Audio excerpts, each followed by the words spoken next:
What's up guys? So another day, another adventure. Dito tayo ngayon sa papunta tayong Pantabangan kasi balak sana namin pala si Bray. Let's go. So balak namin mag-camp sana dito sa Pantabangan Dam.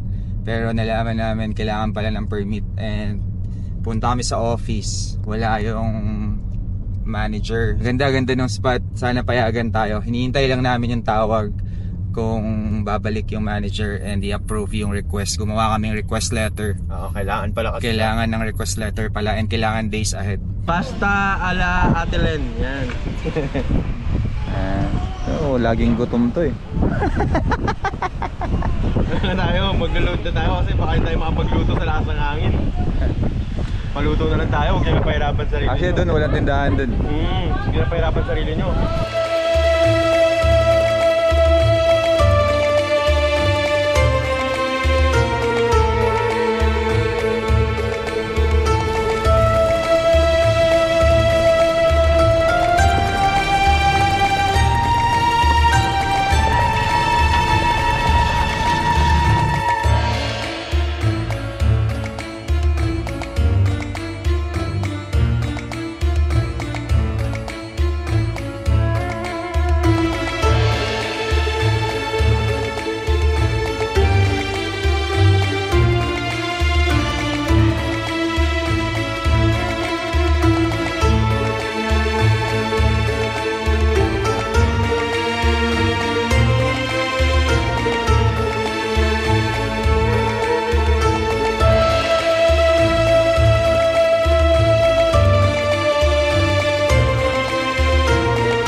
So guys, nandito na tayo. Pinayagan pala tayo. So nandito tayo ngayon sa spot kung saan tayo mag-overnight. Sobrang solid nung spot. Grabe to, parang ang wala sa Pilipinas. Ganun yung yung feels dito, yung vibe. Ayan, pakita ko yung view. Ganda. Pantabangan Dam. Ano ginagawa mo dyan? I-enjoy ko yung view, bro. Sobrang sarap.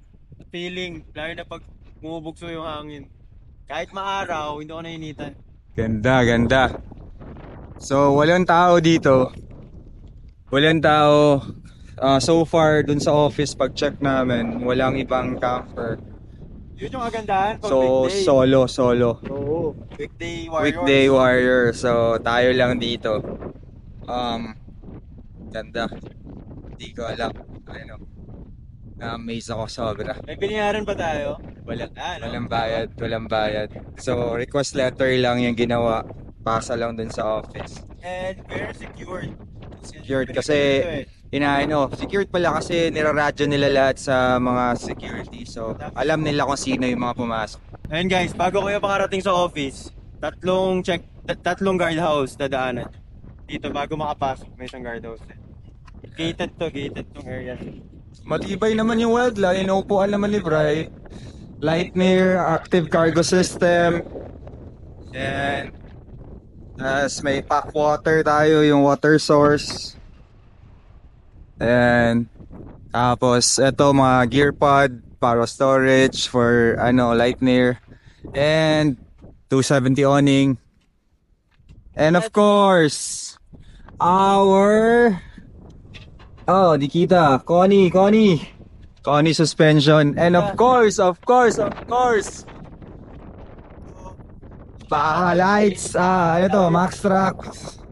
Baha lights. Pakita natin yung advantage ng mga ganitong klase. Ito, front runner. Kay Mototesto din. Mount na siya. Yan, Max Trax, diretso mount na dito. Yun ang isang advantage ng Parkland na hindi masyado pinabanggit guys. Itong gilid niyan, na to eh. Truck frame to eh. Pwede mong kapitan ng mga awning. Saan ba yun? Ito. Baha. Yan. Baha. And meron pa tayo dito. Baha lights. So, ayan. Yan sa mga rig natin. Siguro pag naka-setup na kami, walk pa tayo ulit. Hindi namin kailangan ng awning guys eh. Sobrang hangin. Kaya naka eh. Ganda, sabi, sobrang ganda dito. Sunset. Ano, kung suspend. Pinakita ko na Connie. Diba, makita ba Connie? Where's the Connie? After months of using Connie, ano Connie masasabi? suspension. Months of using Connie. Wala akong masabi. Wala masabi, no? Connie. Nagmindan So na far. yung Connie na yun. Yung Connie suspension namin, Mindanao, Visayas Loop na kami. Ano na yun, yung Deadly Summer Leyte. Doon namin dinaan. Bicol. Bicol, Lubak. Nakar. So, tip of Luzon siya. So, next week, tip of Luzon naman kami. So, since sobrang solid, sobrang masaya naman ako sa Connie. So, yeah. So far, satisfied kami.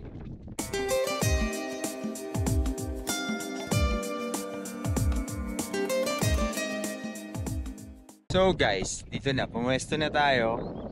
Ayun yung dam sa likod, ay yung lake. Ayan si Brian.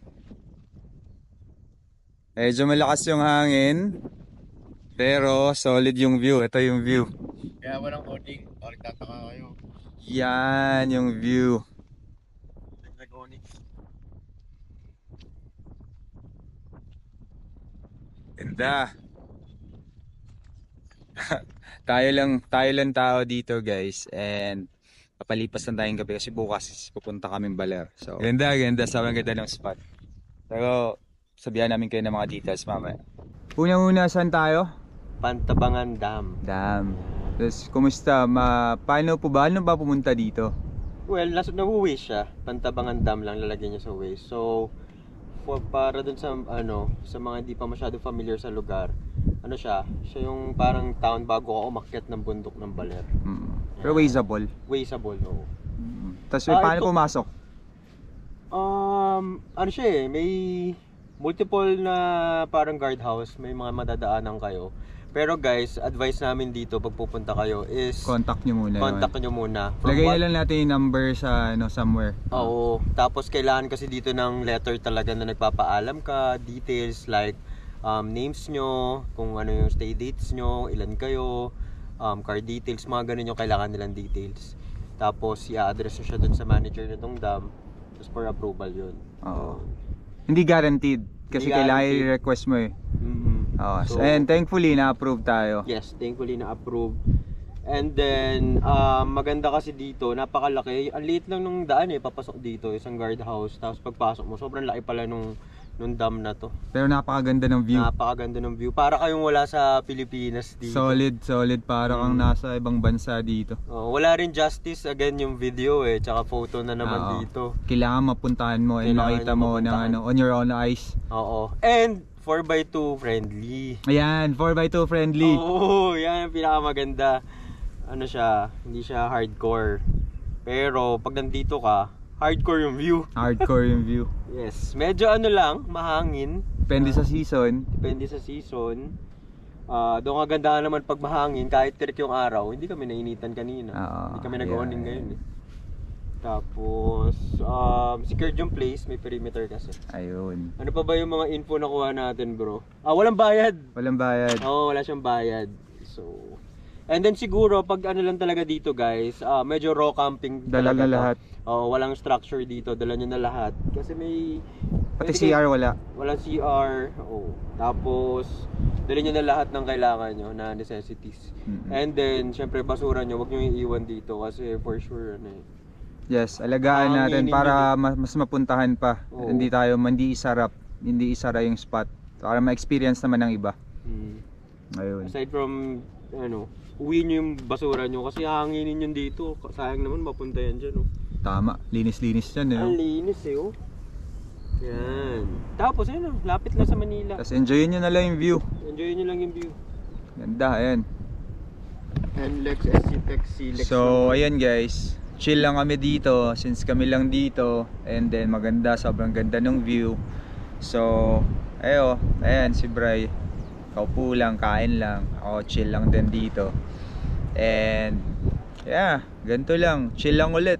Nung sa Tanay tayo, chill lang tayo kasi this weekend medyo may marami activities with yung isang brand na partner natin. So ayun, chill na muna bago bakbakan. Pero guys, ito talaga. Shoutout lang kay Nong Amor. Nong Amor, sumunod ka na dito. Oo nga. Di sumunod si Nong Amor, ninjan kami. Lapit lang nito sa kanya. Baler lang yun. Di kami mapapahiya dito guys sa inyo. Puntahan nyo to. Di kami mapapahiya. Sobrang ganda ng spot. Sobrang ganda. Guys, pwede dito day trip lang kung ayaw nyo mag-camping na ganito. Dahil lang kayo dyan, no? Kasi may mahabang highway dyan. Tapos kita nyo na itong buong view na to. Left and right yan may view. Tama. Free entrance, di ba? Pantabangan Dam. Yan, solid. Let's go. Let's go. Chill muna kami dito. Chill muna kami. Bro, akala ko ba mag-chill ka? Nanood na ako YouTube. Akala ko mag-chill ka. Nanood lang tayo YouTube. Natrabaho ka yata eh. Pinapadami natin yung views nung natin. Kaya mag-subscribe na naman kayo guys. Parang awa nyo na. May signal ba? Oo, yun ang kagandahan dito. Ayan, may signal dito. Meron. Tsaka guys, ito yung gamit naming power station. Jackery Bro, E1000 Pro. E1000 Pro. binubuking mong wala tayong Starlink. Ha? Binubuking mo na wala tayong Starlink. Oo, ano tayo, kuripo tayo eh. Wala tayong pambiling Starlink. Ayan, yan yung view niya office niya for today. Yes. Overtime ka, lagpas 5 PM na. Hindi, mag-YouTube lang tayo. Ayan. Ganda, sobrang Basta ganda. tayo ng Chill lang siya.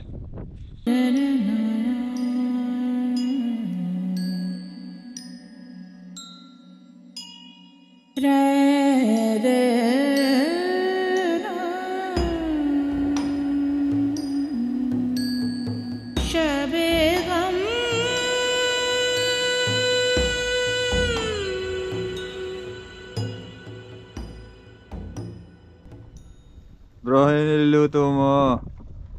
Bulalo. Bigas lang. Kanin Ready na pala. tayo guys. For tonight's menu, pastil, chicken pastil. Niluto na to sa bahay. Iinit na lang natin. Sarap kasi to sa mainit na kanin. Hindi tayo maarte sa pagkain eh, no? Kung Pinakamadali anong lang. pinakamabilis. Oo, para mas maraming time mag-chill, magtrabaho, kailangan. Enjoy yung lugar. Yan. Kaya ngayon lang, nandito tayo sa Kubo kasi sobrang lakas ng hangin. Manap tayo na spot na Kasi hindi high pressure yung Oo nga, gasolita natin. baka kailangan natin magpalit ng niya. Gasolito, yung sa top na high pressure. Pero laking bagay nito guys, isang hack to na natutunan namin kaysa butane. Mabilis kasi yung maubos tapos magastos. Ito, ang tagal na nito. Christmas pa. Ilang camp na yan, no? Ilang camp na. But then again, hindi tayo masyado maluto rin naman. Pero sure ako 100% mas tipid to kaysa sa butane. Guys, it's 8:15, so dinner time na kami. And after this, siguro konting chill and then tulog kami maaga. Kasi excited kami sa sunrise bukas. Dito siya sa likod, dito sa Pantabangan Lake. So looking forward kami na mag-shoot tomorrow morning. Yan. So yun lang guys, abangan nyo to. Tapusin nyo yung vlog and papakita namin sa inyo yung ganda nito bukas ng umaga. Let's go. Good night guys.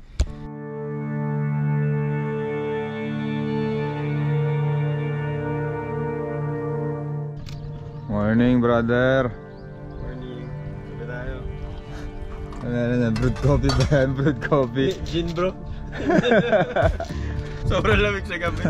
Ano ako. Lakas ng hangin. Tatlong patong oh. T-shirt, long sleeve, jacket. Grabe. Ganda. Solid yung Wildland RTT kahit mahangin.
ayun na nga, nag-pack up na kami and on to the next adventure. To the next, yes. Ayan, pero sobrang solid nito, grabe. Ibang klase. Mako-consider mo tong spot na to na isang campsite na may sobrang solid na view. Oo. Diba? Sobrang solid nung view talaga. Ibang For klase. us tsaka base na napuntahan namin. Oo. Well, konti pala naman napuntahan namin. Pero isa to, mako-consider babalikan namin to. And kung i-upload namin tong video, siguro nag-decide na kami i-share to sa inyo. So, parang hesitant pa kami i-share eh. Pero pag napanood nyo na itong video, malamang ano na. Tsaka pinakamaganda dito guys, it's free of charge. Free of charge. Lapit pa. Gawa tayong ganun list, no? Best free campsites, no? Ibig free sabihin, free campsite, 4x2 friendly, 4x4 campsites, ganun, no? Siguro next time gawin namin yun. Tsaka pag sinabi mo kasing free, ibig sabihin nun medyo raw. So yun yung expectations dito guys, ha? Correct. Dali nyo na lahat ng kailangan nyo. Dalhin mo lang. Portable toilet din. Toilet, pagkain, lutuan, tulugan. Tapos ano rin, inaalagaan nila, bawal magano dito yung mga sunog-sunog. Bawal sunog. Lalo ngayon, summer, so baka mabilis kumalat yung apoy. So ano lang, be a responsible camper. And ayun, syempre alagaan natin lagi yung mga pinupuntahan natin. Leave no trace para behind. leave no trace, para mabalikan natin and ma-enjoy din ng iba. Diba? Kasi minsan 'di ba? Okay, may garbage bag tayo, pero iiwan nyo rin dun sa spot. Minsan kasi baka kagaya nito, napakalakas ng hangin dito guys. So possible talaga kumalat yun or so better, uwi nyo na lang. Tama. Ganun talaga dapat. Naman. So, this is the end of our Ano ba? mini getaway. So, we're on to the next adventure. Punta kaming Baler, may adventure na naghihintay doon. magpi-feeling yogi and surfers muna kami. Hindi muna kami overlander. Okay. Yep. Pero let's go. Paalam ka na. Thank you guys, salamat sa suporta. Follow for more. Syempre, let's go. So, if you like this video guys, like, share, and subscribe na din because that's how this channel grows. Thank you sa suporta. Keep spreading smile and until the next adventure.